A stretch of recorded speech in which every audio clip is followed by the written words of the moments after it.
Hi friends, இப்போ நம்ம வந்து நியூ அப்டேட் தான் பார்க்க போகிறோம். இந்த ஸ்பைடர்கிட்ட வர ஜாக்கிரதையாக இருக்கணும். ஸ்பைடர் எழுச்சி என்னடா ட்ரில் மிஷனை இது பண்ணுற மாதிரி இருக்குது. காரே நவத்தோட மாட்டேங்குது. ஸ்பைடர் நம்ம பெட்டுன்னு நினச்சேன், கடைசியில் பார்த்தா நம்மளே சாவடிக்கிறதுக்குனே பிறந்துக்குது.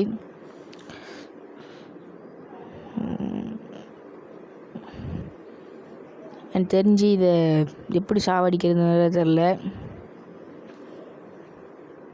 பின்னாடியே போனாலும் பின்னாடியே தான் வருது. நீ முன்னால் போனால் நான் பின்னால் வருவேங்குது.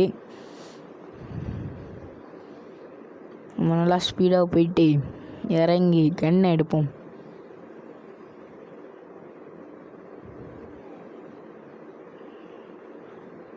ஒரு வழியாக சாவடிச்சாச்சு. பார்த்தீங்களா, உசுரோடு இருக்கையில் நல்லா பெருசாக இருந்துச்சு. சாவடித்த பிறகு குட்டியாக போச்சு. செத்துருச்சின்னு நினைக்கிறேன். இப்போ வந்து உசுரை பெற பார்ப்போம். அது குறைக்காது. நம்ம மண்டையில் ஏறி ஒரு 2 மிதிச்சிட்டு ஏறி நிற்போம். இந்த வீடியோ பிடிச்சா லைக் பண்ணுங்கள், சப்ஸ்கிரைப் பண்ணுங்கள், ஷேர் பண்ணுங்கள், கமெண்ட் பண்ணுங்கள். Thank you guys.